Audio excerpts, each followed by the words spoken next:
Hey everyone, it's Cameron, and I'm here to show you guys a simple but effective tutorial in Photoshop on how to make your images look more vintage. Okay, let's get started. You're going to need to find an image that you want to make look vintage.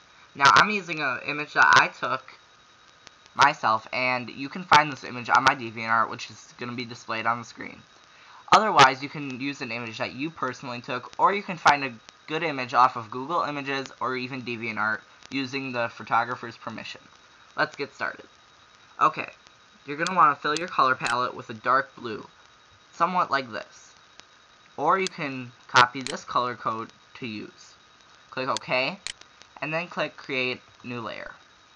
Fill that layer with that selected blue color and change the blending style to Exclusion. Now change the opacity to the lower level. I'm going to use 37.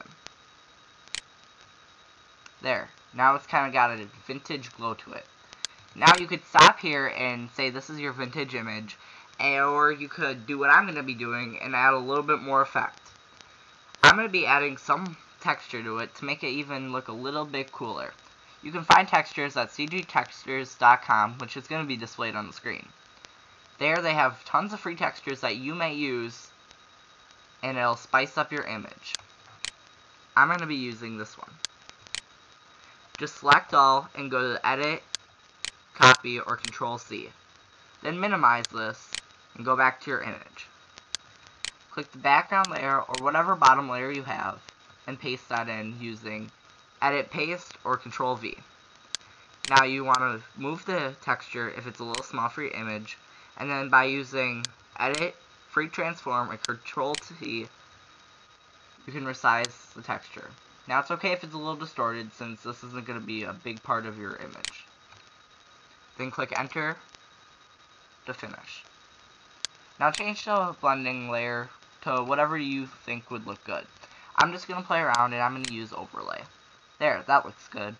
Now I'm going to take the opacity and make it a little bit lower. I don't want it so high. Just play around with it for a little while until you find something that comes to your liking.